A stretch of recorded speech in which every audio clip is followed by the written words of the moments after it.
On this edition of Southern Newsweek, an arrest is made following serious threats against student safety which stopped graduation parades. Progress on Mosgill's multi-million-dollar community pool continues, and if you went down to an Invercargill park recently, you might have met Big Bird or one of her cousins.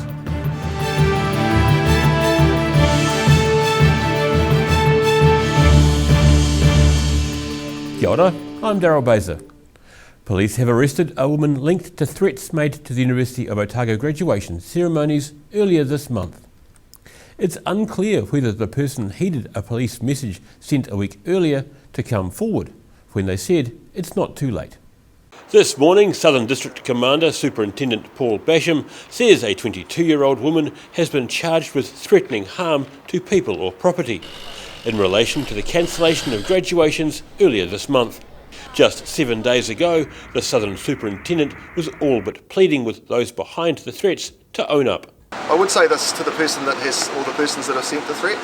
It's actually not too late to come forward and bring this to an end. Your actions are inconveniencing a whole lot of people and causing a whole lot of pain for people that don't really deserve to have to carry that pain and inconvenience. So it's not too late to come forward and to do the right thing. And I encourage the person or the persons behind the threats to do that. Neither New Zealand Police nor the University of Otago agreed to make people available for an on-camera interview today.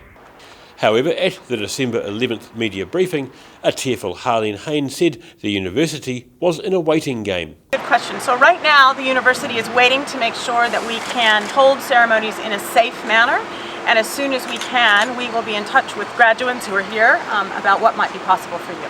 A 22-year-old woman is due to appear in the Auckland District Court today.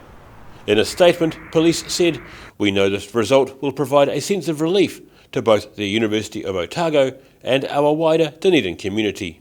Superintendent Paul Basham acknowledged Vice-Chancellor Harleen Hayne, her team and the university community for the resilience they've shown during an incredibly stressful time. As the matter is now before the courts, police will not make any further comment. In Dunedin, the South today. Mosgill's new pool is due to open nearly a decade after a community trust first broached the idea to the Dunedin City Council. Bathers can expect to take their first plunge in the $15 million facility from September 2022. Can they build it? Yes, they can. The contract to build the long-awaited Mosgill pool has been awarded to Dunedin company Cook Brothers Construction. Dunedin Mayor Aaron Hawkins says it's good to keep it local. Great, especially in this most challenging of years, to have Cook Brothers on board and to be able to award the contract for the build to a local firm. You can't always guarantee those things, but it is great that we've got local crews here who can deliver a significant recreational asset for the Mosgill area within the budget that we have. Design work has started on the project and includes an 8-lane 25-metre long pool, as well as hydrotherapy, toddlers and learn-to-swim pools. Cook Brothers Construction is pleased to have the contract with their partners. Be able to be chosen along with our partners McCoy and Wixon, both local-based companies, to bring this to the community. We're absolutely thrilled. City Council Services General Manager Robert West says the joint project between the Council and Tidy Community Facilities Trust was first proposed more than 8 years ago. And Mayor Hawkins says it's time to get it done. And now it's time to get on with it and do it. And great to see the model here, setting out the layout, and looking forward to seeing the detailed design work as it evolves through until ribbon cutting in 2022. The Mosgill-based trust behind the project has raised more than $4 million of the $15.5 million construction cost, with the council funding the rest. Building is expected to start in June 2021 and to be completed in September 2022. In Dunedin, the South today.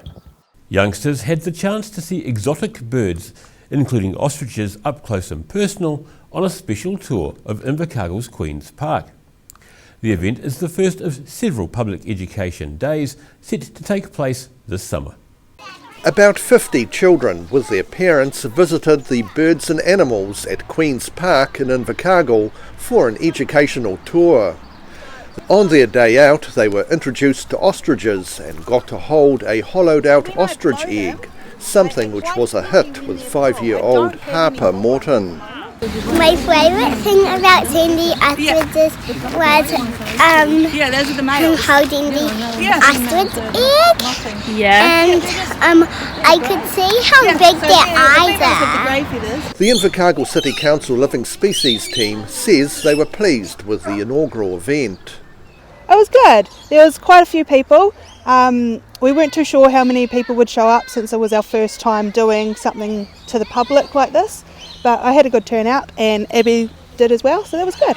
Aviary officer Abby Harricks says the facility gives people a chance to see some of New Zealand's native birds up close. And I think it's pretty rare, like not every aviary has native kia and kaka in their flights, so I think it's a pretty special spot for here, for my job anyway. Yeah. And it's good to be able to answer some people's questions, because we're not always around when they are in the park, and they may have questions and they just want to ask, but we're not here. Yeah. And the team are planning to hold other open days over the summer. We'll try and mix it up a little bit, so people, if they want to come multiple times, are not just seeing the same thing. Next year's tours are set for every Thursday in January. In Invercargill, the South Today. A new festival celebrating Pacific culture is due to be held for the first time in Dunedin next year. The Moana Nui Festival aims to showcase Pacific cultures and hopes to become a 2-yearly event. Organised by the Pacific Trust Otago, the Moana Nui Festival hopes to frame Dunedin as the Pacific city it is. Event coordinator Stacey Kokawa says similar events have been held in the past, but the board has discussed a new event which members hope will bring the community together. It'll be an opportunity for Pacific peoples to come and celebrate their cultures, talents, crafts, but also an opportunity for people from the wider Dunedin community to come and share in our culture. Kokawa says alongside a main stage for traditional and contemporary cultural performances, they plan to invite groups from different Pacific communities in Dunedin to set up villages as part of the event. Most importantly, it's been a rough year in 2020, so we're hoping that this can be an opportunity for us to recover from COVID and the impacts of COVID and come together and just have a good time. Organisers say this is all the more important this year as people are missing their homelands, separated by a large ocean or Moana Nui. The festival is due to be held at Forsyth Bar Stadium on February 13th with a koha entry. In Dunedin, the South Today. Mei taki. Still to come on this edition of Southern Newsweek, a survivor of a serious road crash shares his tale, and there are major environmental developments down on the farm in the south. See you after the break.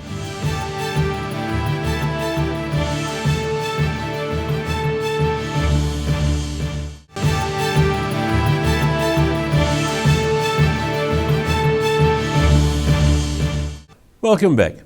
The Otago Daily Times is running a 3-part series looking at the road toll in the south. One of the many people still affected by a road tragedy is Anthony Odering, who was involved in a fatal crash 5 years ago.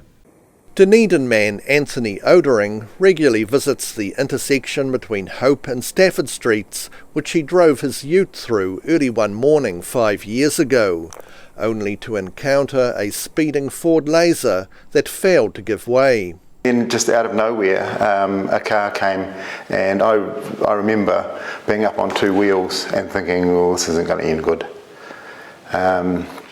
And then of course the crash evolved in slow motion, and when we all came to rest and everything, I hopped out and I thought, whatever happens, I've got to take responsibility for the fact that I was here at this time. The teenager driving the Ford Laser fled the scene, but was later located nearby by police. Odering discovered the body of Invercargill teenager Nikita Strange in the rear of the car and realised she was dead. I'm a father, and I knew if it had been my daughter that was there, I'd want to say goodbye to her. Which is what I did on behalf of the family. Gave her a kiss on the cheek and wished her Godspeed. And that stays with me. Having now experienced a fatal accident firsthand and working as a truck driver, he says it's important for people to keep saying and listening to road safety slogans. As truckies, what we often say is it's better to travel safe and arrive a bit late than to arrive dead on time. The driver of the Ford Laser was sentenced to 3 years and 3 months imprisonment. This year Otago had the highest number of road fatalities in more than 10 years, and 11 lives were also lost in Southland. As people around the south hit the road over the holidays, there's a simple message: keep alert and get home safely. In Dunedin, the South Today. Dairy farmers have received criticism in recent years regarding their environmental impact. But one Southland couple has truly taken heed, shifting away from conventional farming practices to a more environmentally friendly approach, called regenerative agriculture. Under increasing pressure from society and government, farmers across the country are moving to less conventional methods to reduce their environmental impact. A year and a half into trying out a new way of farming, Southland dairy farmers Dylan and Cherie Ditchfield are pleased with the new direction they've taken. So we're now 18 months into it and no regrets whatsoever. It's been a challenge, but we knew that was going to be the case before we took hold. But it's a really good feeling, and I guess it's re-energised my wife and I, Cherie, and our team about farming's actually not a bad place to be. Called regenerative farming, the couple use a soil consultant to advise on how to restore what they once viewed as being just dirt. Focusing on our soil and what happens underneath, and so understanding what's happening there and what do we need to do to change that to get the biology going. Because I guess when we first started, I'd probably call the soil dirt. It's kind of dead. Once we got to know and understand how it should look when it's functioning well, there wasn't much life in there at all, but now it's slowly coming. New Zealand farm pasture is normally just a mix of ryegrass and clover, but the Ditchfields pasture now has a much richer collection of 9 different plant species. They farm about 450 dairy cows, and after 25 years of conventional grazing, they now employ the services of an expert to show them how to graze in a more environmentally friendly way. So when we come into a paddock, we're supposed to be eating a third, leaving a third and trampling a third. And the idea with the trampling is to get that longer stuff lying down so then the biology underneath, like the worms, can come out and pull that back down to take that nutrients back down as, I guess, fertiliser or nutrients for the biology to keep growing and improving. And they're hoping that adapting these new techniques will see their family farm well into the future. I guess we're wondering what the outcomes in the future were going to be for farming, and it wasn't looking too flash there for a bit regarding public perception, environment, people. Were we handing a burden on to our kids was probably one of the biggest concerns, but now we feel quite different, even though we're only a small way into our transition. The Ministry for Primary Industries says it's looking to fund projects that investigate regenerative farming practices. In Southland, the South Today. A newly carved vaka made by Dunedin's Pacifica community has made its maiden voyage in Otago Harbour. The outrigger-styled canoe is the first of a fleet of 6, set to be used by young people for fishing and more. This newly carved traditional vaka, created by Dunedin's Pacifica community, got its first proper sea trial at Anderson's Bay Inlet. I guess a proof of concept to replicate what our ancestors did in terms of building canoes out of local materials, and today saw the finishing off the first canoe. Master carver Papamata Taurari, who comes from a long line of canoe builders in the Cook Islands, did most of the work on this vaka, and he was the first to try it out on choppy waters. The idea is to have a fleet that are usable canoes. They are not for display. They are canoes that our young people can use during the holidays, school holidays. So there is more to just building a canoe. It's about actually using them. The craft was made from donated Australian wattle, which proved to be quite a challenge to work with. In the islands we have trees that are suitable, they're hardwood, and so it's difficult here, but we managed to get through Polytech, the Otago Polytech, to get some Australian wattle, which was an unknown quantity for us, but it's been quite challenging in terms of the type of wood, the quality of the wood, and susceptibility to crack. But anyway, our carvers managed to do all that, and we have a canoe that floats and best of all doesn't leak. And no, we're really, really pleased. In the meantime, now that the first prototype has proved seaworthy, it's set to be used to take young people out fishing in the Otago harbour. In Dunedin, the South Today. Strong early demand suggests a summer trial of Sunday train trips from Dunedin is on track. The Dunedin City Council is underwriting the trains, but it seems the Santa Express will be a success. Have train will tinsel? Staff are busy preparing a special Christmas-themed 300-seat inlander train destined for Hindon. So the team at the moment are just preparing the trains for our first trip on Sunday the 20th, which is the Inlander Santa Express. So at the moment the team are decorating the carriages, putting some Christmas decorations up, and just doing all the final touches to be prepared for our passengers arriving at 9:30 on Sunday morning. Dunedin Venues Management Limited Business Development Manager Kim Dodds says all 300 seats have been sold for this Sunday's Inlander pre-Christmas Santa Express train trip. Yes, sell out. It was sold out within an hour and a half when tickets went on sale on the 1st of December, and it sold out instantly. So we're thrilled with that. The assets of Dunedin Railways Limited have been in hibernation since July, and the summer trial will return them to use. The next Inlander trip on December 27th is also sold out, and there are only a few seats left on the first Seaside return trip to Waitati on the same day, where Kim Dodds says visitors can expect a warm Waititian welcome. And that's an opportunity for passengers to get off the train, explore that beautiful village, and I know that the Waitati community are currently putting plans together to make sure that their guests are welcome. The remaining 13 trial Sundays, both morning and afternoon trains, are at least half booked. In Dunedin, the South Today. After the break on this edition of Southern Newsweek, Māori youngsters are learning about mindfulness in Te Ao Māori, and it's all about the elements, with an epic water fight. See you soon.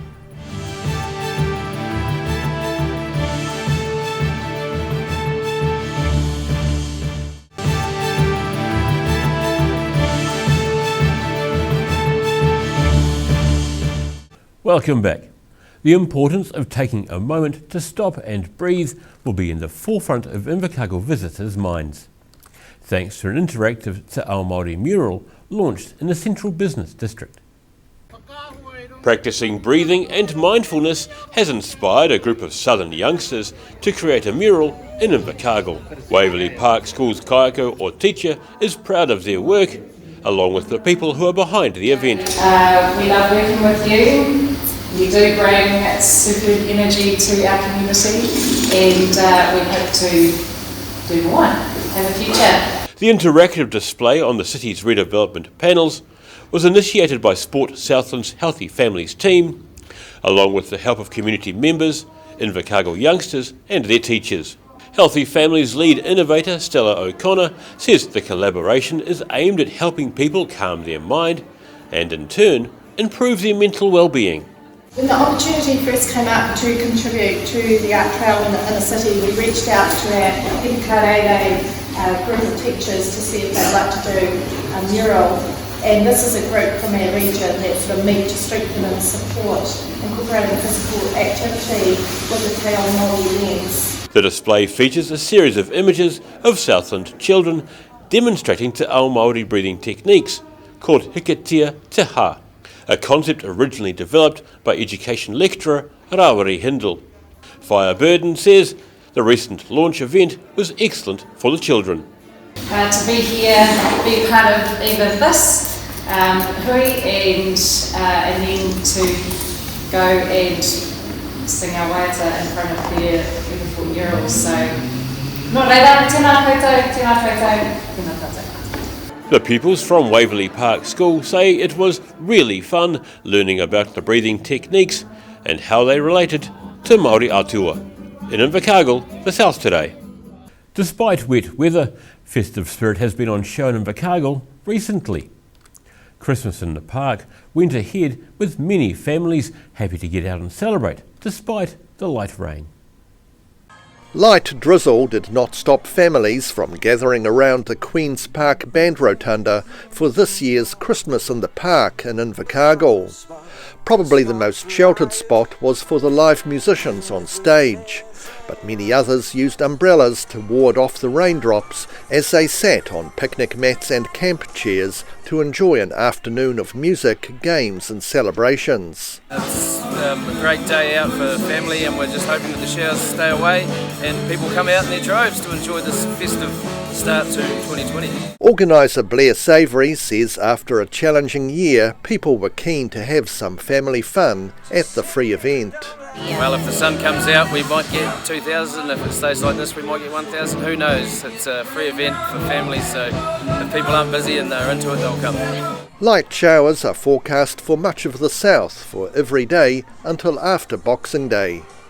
In Invercargill, the South Today.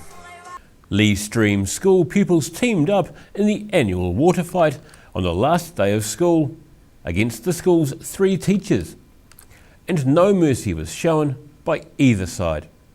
However, this year's match was a little more contained, as neither pupils nor staff were allowed to venture out of the pool room. 3 teachers against 32 students may seem unfair, but the teachers of Lee Stream School thought the annual Water Fun Day could have gone either way. Principal Rachel Moores says the teachers were particularly looking forward to dousing their Year 8 pupils. It's the annual water fight, our water fun, should I say. It's been happening every year and the kids really look forward to it. The teachers do as well, so we're all prepared, ready to go. Year 8 pupil Will Nicol is itching to get started and take aim at his teacher of choice, alerting Mrs. Langley to the clear and present danger she's in. Because we get to have fun and it's my last year. Not only the youngsters, but the teachers are looking forward to some well-mannered frivolity after seeing the pupils grow up from 5 years old. Yeah, they seem to really enjoy things that everybody can take part in, because of course we're a full primary with 32 students, and so everybody can take part in this and have a bit of fun. Pupils and staff were armed and dangerous for the all-in fracas, with some choosing different safety gear to others. While 2 of the teachers wore swimming togs, she thinks she'll be well protected poolside in a raincoat. I am prepared, I'm sure at some stage I will be the target for probably just about every student, but no, it's a lot of fun and we're really looking forward to it. Moores says it would be fair to say this year's battle was a draw, although she wouldn't quite say it was a game of 2 halves. In Dunedin, the South Today. A new attraction is available for both young and old in Dunedin over the school holidays. Bumper Cars on Ice allows drivers to use collisions to propel others across the ice rink. Bumper cars are the new attraction at Dunedin's Ice Stadium, with about a third of the rink over the school holidays dedicated to the little one-person vehicles which are able to bash into other drivers, sending them sliding across the ice. It's a completely different experience, unlike traditional bumper cars where you sort of just hit each other and that's it. Here you can actually knock people across the ice, which is pretty satisfying. So, no, people are loving it. It's great. Dunedin is the second location in New Zealand after Queenstown to feature these bumper cars, which can be driven by anyone who's over 6 years of age and over 110 centimetres tall. It's pretty straightforward. You've got 2 gear sticks. To go forward, you push both forward. To go back, pull both back. Put them in opposite directions, you're going to spin around. You can spin pretty quickly, so no one's thrown up yet. Hopefully it stays that way. The Ice Stadium intends to have the bumper cars operating for at least 1 hour a day all next year, But over the school holidays, the sessions expanded to 3 hours, with the cars available to the public from midday until 3 p.m. There's only so many activities, especially with young kids, so this just provides another one to throw in the mix there, really. Obviously this year's had a lot of curveballs, but we'll get through it. Ticket prices for the bumper cars on ice are $10 for 15 minutes. In Dunedin, the South Today. And that wraps up this edition of Southern Newsweek, and it's the last for 2020. For the latest news from across the Southern region, head online to odt.co.nz and follow Channel 39 on Facebook and YouTube. The first Southern Newsweek of 2021 is due toward the end of January. Have a happy and safe holiday period. Tā ki te anō.